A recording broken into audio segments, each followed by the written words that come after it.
আসসালামু আলাইকুম। অজবা care services private লিমিটেডের পক্ষ থেকে আমি নওরিন জুন। বেশ কিছুটা সময়ের পর আবার আপনাদের সামনে চলে এলাম। আশা করি সবাই ভালো আছেন। আমরা অজবা কেয়ারে সবাই আলহামদুলিল্লাহ ভালো আছি। অজবা কেয়ার এই বছরের শুরুতে জানুয়ারি থেকে আমাদের এই অজবা কেয়ারের পথ চলা শুরু। এক পার্ট হলো আমাদের ট্রেনিং সেন্টার, আপনারা অনেকেই জানেন, যেখানে আমরা কেয়ার গিভারদের ট্রেনিং দিয়ে থাকি এবং পাশাপাশি এই ট্রেন্ড কেয়ার গিভারদের আমরা আমাদের এজেন্সির মাধ্যমে যাদের প্রয়োজন আছে ক্লায়েন্টদের বাসায় হাউসেই আমরা বলবো হোম সার্ভিসে আমরা পাঠিয়ে থাকি। আবার যখন আমাদের স্টুডেন্ট অ্যাভেলেবেল থাকে না, তখন আমরা এক্সিস্টিং কেয়ার গিভার যারা অলরেডি এক্সপেরিয়েন্স ফিল্ডে বাংলাদেশে কাজ করছে তাদেরকে হায়ার করি এবং কিছুটা গ্রুম করে তারপরে আমাদের ক্লায়েন্টদের প্রয়োজন অনুযায়ী তাদের পাঠিয়ে থাকি। বাট আমরা সবসময় মেক শিওর করি তারা যাতে আমাদের একটা স্ট্যান্ডার্ড বা লেভেলের যে মাপকাঠি আছে সেটা মেনটেন করে চলে। সো আমি শুধু সত্যি কথা বলতে কি, আমি এই অজবা কেয়ারের এই পজিশনটাতে শুধু নামেই নেই, আমি কিন্তু প্রতিদিন প্রতি মুহূর্ত অতপ্রতভাবে অজবা কেয়ারের সাথে জড়িত। সেটা রাত 2টা হোক, সেটা রাত 9টা হোক, সেটা ভোরবেলা হোক, আমি সবসময় আমার পেশেন্টদের কনসার্নিং কিছু থাকলে সেটা নিয়ে সবসময় অবগত থাকি, যেমন আমার বাংলাদেশ অফিসে থাকে। এখন আমি আমার লাস্ট এই 9 মাসে অলমোস্ট 9 মাস রান হচ্ছে আমাদের।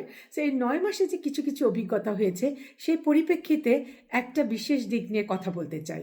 সেটা হলো গিয়ে আমাদের কালচারে কেয়ার গিভার প্রফেশনটা নিয়ে আমরা খুব একটা অভ্যস্ত না।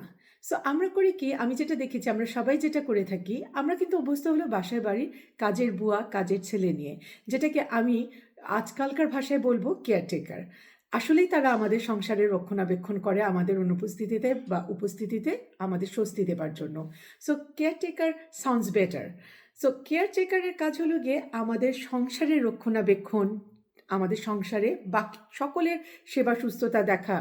কিন্তু কেয়ার গিভারের কাজটা খুবই লিমিটেড। সেটা হলো কেয়ার গিভারের কাজ হলো গিয়ে কেবলমাত্র যে পেশেন্টের জন্য আমরা তাকে হায়ার করছি তার রক্ষণাবেক্ষণ, তার সেবা যত্ন, পেশেন্টের রিলেটেড এভরিথিং।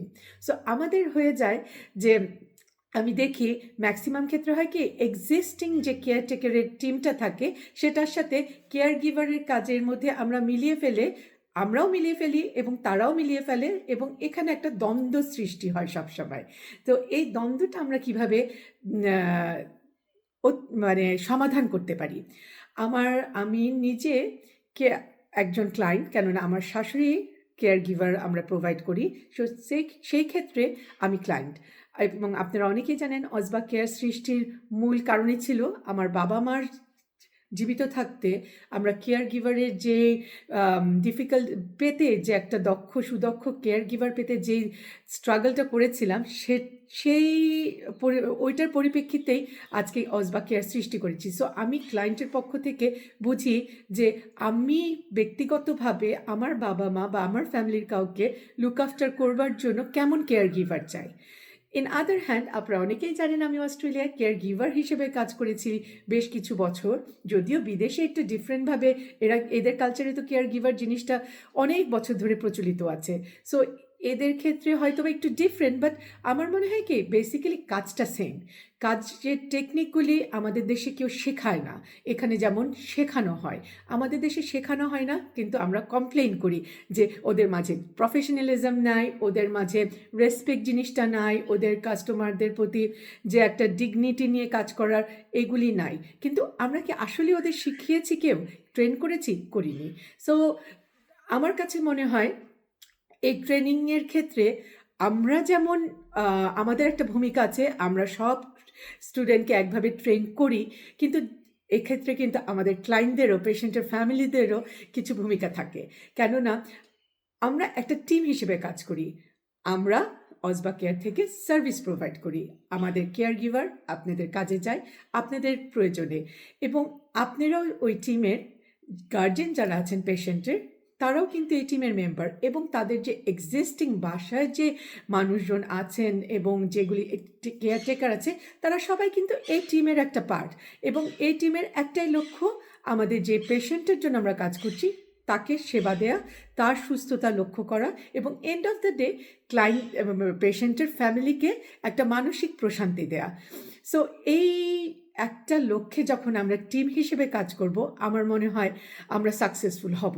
সো এই সমাধানটা কিভাবে ক্লায়েন্টের পক্ষ থেকে মানে পেশেন্টের ফ্যামিলির পক্ষ থেকে আমরা যে সহযোগিতা চাই সেটা হলো গিয়ে আপনাদের এক্সিস্টিং টিম যেটা কেয়ারটেকার আছেন তাদের যদি আপনারা প্রথমেই বুঝিয়ে দেন এই কেয়ার গিভার আনার আগে আপনাদের জীবনে কেয়ারটেকারদের ভূমিকা কী এবং মূল্যায়ন কতটা সেটা এবং কেয়ার গিভারকে কেন আপনারা হায়ার করছেন বিকজ তাদের কিছুটা মেডিকেল কোয়ালিফিকেশন আছে, তারা ভাইটাল চেক করতে পারে, তারা মেডিসিন পড়ে আপনার খাওয়াতে পারে, ডে টু ডে টোটালি পেশেন্টকে তারা যদি লুক আফটার করে কেয়ার গিভারদের কারণে কেয়ারটেকারদের কাজে কিছুটা সুবিধা হয়, তাদের কাজের প্রেশার একটু কমে এবং আপনাদের জীবনে একটা স্বস্তি আসে। সো তারা ইনসিকিউর ফিল করে না তাতে, যখন ইনসিকিউর ফিল করে না তখন তারা যদি টিম আকারে কেয়ার গিভারকে ওয়েলকাম জানিয়ে সুন্দর একটা বন্ধুত্বমূলক সম্পর্ক প্রথম থেকে সৃষ্টি করতে পারে তাহলে কিন্তু আমাদের কাজটা সবার জন্য এই গোলটা অ্যাচিভ করা খুব ইজি হয়ে যায়। সো আশা করব আমার এক্সিস্টিং ক্লায়েন্ট বা আগামীতে যেসব ক্লায়েন্ট আসবেন তারা সবসময় আমাদের থেকে নেন বা অন্য কারো কাছ থেকে নেন, it doesn't matter, but rules of এই পলিসিটা যদি আমরা সবাই ফলো করি আমার মনে হয় আমাদের দৈনন্দিন জীবনে যেই অনেক অজস্র প্রবলেম আছে তার পাশাপাশি যখন আমরা কেয়ার গিভার নেই বাসায় এই দ্বন্দ্বটা তৈরি হয় তখন এটা কিন্তু খুব মানসিক অশান্তির সৃষ্টি করে। সো এই মানসিক অশান্তিটা থেকে আমরা নিজেরাই পরিত্রাণ দিতে পারি যদি আমরা সবাই মিলে টিম আকারে কাজ করি এবং আমাদের এক্সিস্টিং কেয়ারটেকারদের মূল্যায়ন করি এবং নতুন কেয়ার গিভারদের আমাদের কালচারে ওয়েলকাম জানাই একটু ভালো ব্যবহারের মধ্যে দিয়ে, তাদের একটু খাওয়াটা কি খাচ্ছে এটা যদি আমরা আমাদের বাবা মাকেই তো তারা দেখছেন, আমাদের পরিবারেরই কাউকে তারা দেখতে এসেছেন, সো তারা আমাদের স্বস্তির জন্যই কাজ করছেন, তো তাদের ভালো মন্দ যদি আমরা দিনে একবার দুবার জিজ্ঞেস করি তাহলে কিন্তু তারা আপনার যা কাজ সেটাকে আরও মন দিয়ে করবে। আমরা সবাই তাই করে থাকি আমাদের নিজেদের প্রফেশনেও। সো আশা করব এই টিমওয়ার্কটা যদি আমরা পেয়ে থাকি তাহলে সবার জীবন খুব ইজি হবে, সিম্পল হবে এবং সুন্দর করে আমরা আমাদের গোল যেটা আমরা মানে আমাদের রোগীকে সেবা দেওয়ার জন্য সবাই মিলে কাজ করছি এটা সমাধান করা যাবে। Thank you. আবার আসবো অন্য একদিন অন্য টপিকস নিয়ে। আসসালামু আলাইকুম।